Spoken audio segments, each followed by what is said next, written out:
2 claps. 3 claps.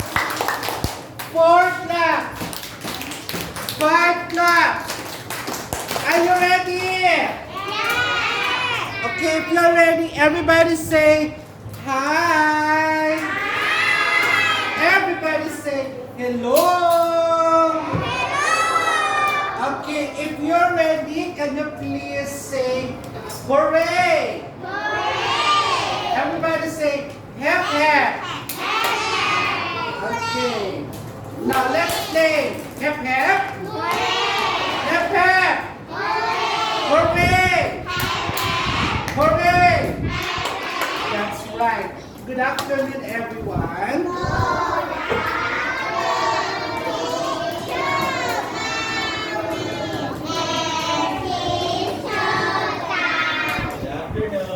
Okay, good afternoon too. Okay, this afternoon our subject is science. Everybody say science. Again, science. Now, who can remember what we discussed in science the last meeting? We are talking about, very good, we are talking about the sound. Everybody say sound. Now, how do we spell the word sound? It's S-O-U-N-D-S.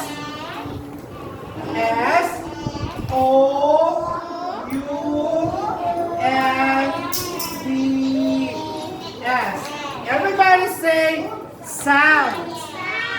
Now, speaking of sounds, you're able to know the 2 types of sound, and your classmate rather say, she said earlier that we are talking about the, very good, we are talking about the natural sound and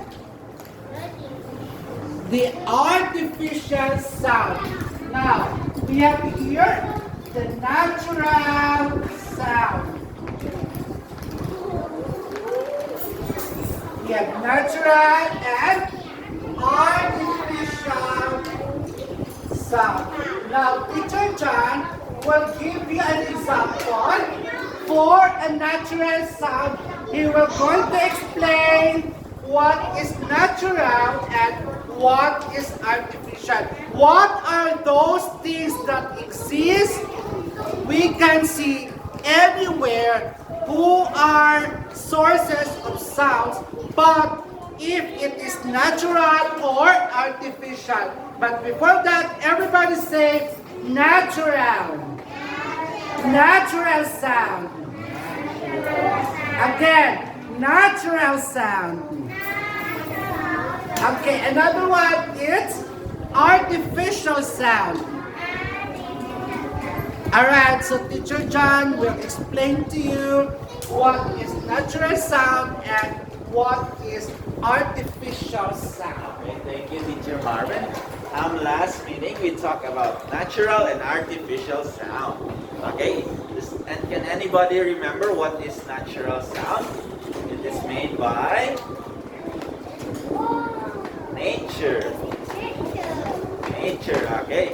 An example of natural sound is the sound of human. Okay, sound of human. And then another example is the sound of nature, like rain, wind. Okay, that's natural, nature. And then, what is artificial sound? Artificial sound is made by human, made by us. Okay? What's an example of artificial sound? Cars. Music, instrument.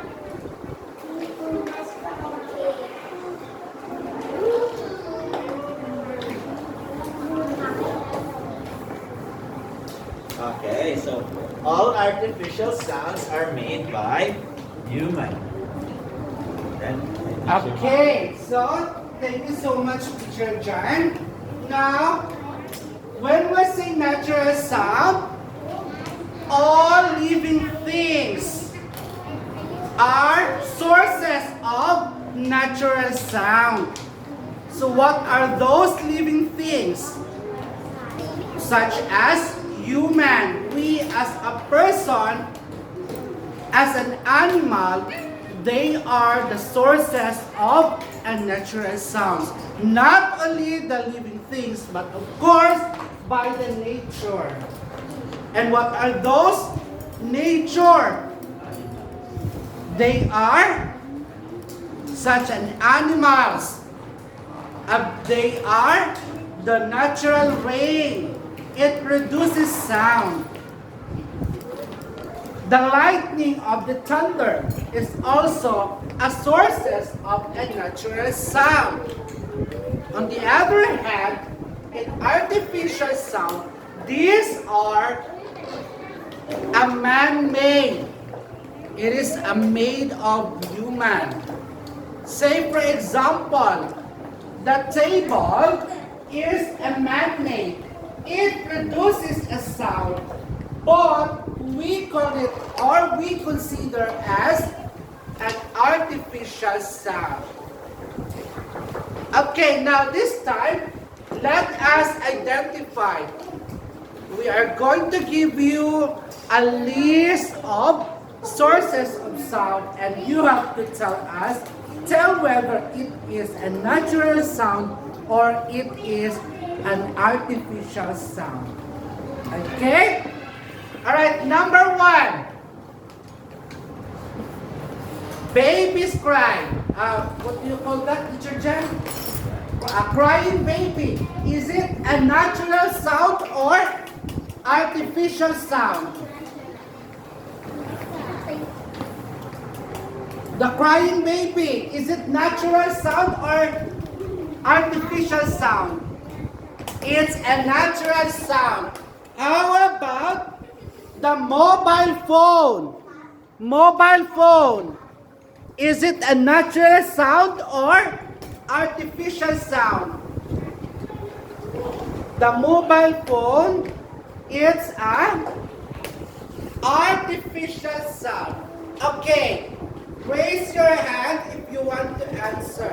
Okay, Teacher John, can you give some example and let us know, if our student know, if it is artificial or natural? Okay? so the sound of fun. Sound of fun. Who wants to answer?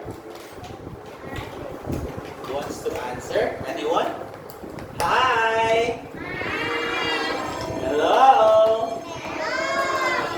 Okay, what is the sound of fun? Artificial or natural? Anyone? It's artificial or natural? Okay, it's Jirayu. Itipat. Itipat. Artificial or natural? Itipat, is it the sound of fan? Natural or artificial? It's artificial. Okay, very good. Now, Itipat, choose your classmate to answer. Jirayu. Oh, Jirayu, stand up. Jirayu. No, Jirayu. Jirayu, stand up. Jirayu. Okay, ready? Jirayu. Jirayu. Okay. Chicken. Chicken. Natural or artificial?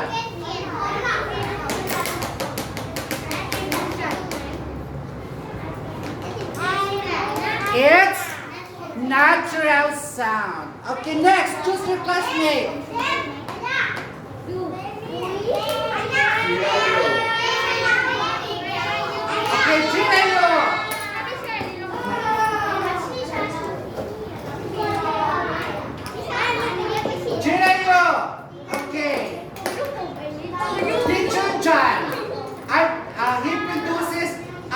artificial or natural sound? Artificial. It's natural sound. Very good. Next. Just let me see.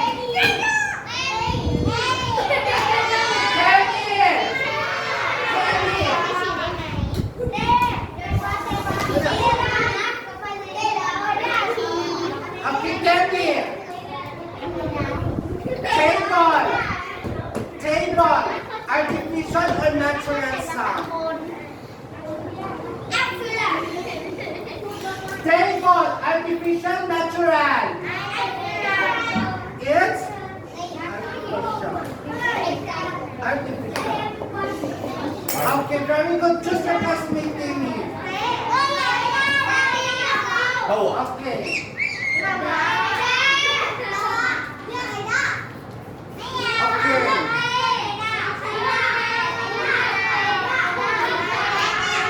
Okay, next. Ready? Who can produce sound? Natural or artificial? Okay, very good. It's artificial sound. Sit down. Now this time, all you have to do is, we are going to give you a worksheet and you have to draw and you have to segregate if it is natural or artificial sound. Okay? So that is how you are going to do it. Okay, so to our online student, all you have to do is you have to look at the object and you have to write here if it is natural or artificial. You have to draw and labay. Okay?